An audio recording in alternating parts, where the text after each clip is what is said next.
Good morning, students. I hope you all are well.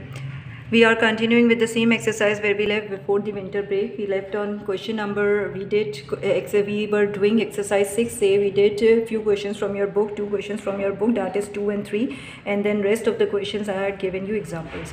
Now I am doing question number 4 today with you. We are starting with question number 4. Before, if you remember, if you recall, in question number 2 and 3, two quantities were given and you had to find out whether the two quantities are directly proportional or inversely proportional. Now in this question, in question number 4 and onwards, which we will do in today's lecture, you will find 3 quantities. You have to compare 3 quantities together. Okay, you have to there will be 3 quantities and you have to see whether they are inversely proportional or directly proportional. So let's see how we will solve it. Here is the question in your book, which is on page number 58, question number 4. I am doing this question number 4 with you. It says 8 mechanical experts can assemble 4 computers in 5 hours. How many mechanical experts will be needed to assemble 21 computers in 10 hours?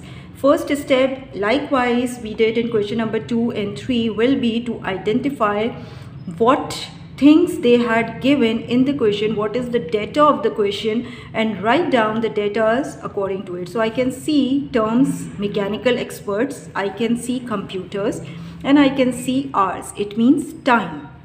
So these are the 3 things they have given in the question, and you have to find out whether they are inversely proportional or direct proportional, and then you have to find out according to the question that how many more mechanical experts will be needed. So you will write in this manner: 8 mechanical experts is to computer is to time. Then according to the question, first says that 8 mechanical experts can assemble 4 computers in 5 hours. Then in the next statement they had given how many mechanical experts. How many mechanical experts means that this is unknown. So you will write, instead of any number, you will write X, because this is unknown. So I will suppose mechanical experts as X. Why? Because it is unknown. Then how many mechanical experts can assemble 21 computers if the time is given to you 10 hours? Like this, you will write down your data. Now the second step, after writing down the data, what you will do, you will compare, like we did in previous question also, we used to compare the 2 quantities. In this also we will compare 2 quantities only, but here 3 quantities are given. So first you will compare the unknown. You will always consider unknown side. Okay, whatever the unknown is given to you, you will take unknown and the other term.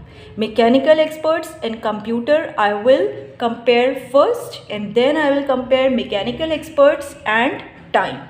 Okay, so what I said, that wherever the unknown value is given to you, you will compare unknown value with the remaining 2 separately. Okay, so first I am comparing mechanical experts with computer, and I will ignore time over here. Okay, I will not consider time over here. I will just ignore it, and I will compare mechanical experts and computer. So 8 mechanical experts can assemble 4 computers. If I increase the quantity of computers to assemble, definitely I will be needing more mechanical experts. Okay, I am increasing. See, I am increasing the quantities of computer to assemble. If I am increasing the quantities of computer, I need more mechanical experts. It means that this is direct proportional. Okay, it means this is direct proportional, because where computer is increasing, mechanical experts also require more.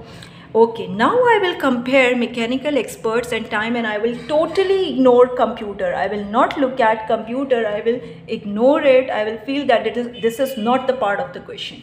Now see, 8 mechanical experts, if the time is 5 hours, then mechanical experts 8 are required. If I increase the time, no matter whatever the work is, if I say that now you have more 5 hours to do the work, definitely I will be needed less mechanical experts. If two were doing before the work in 5 hours, definitely one can do in 10 hours. So when time is increasing, mechanical expert is decreasing. So here I will make my arrow upside down.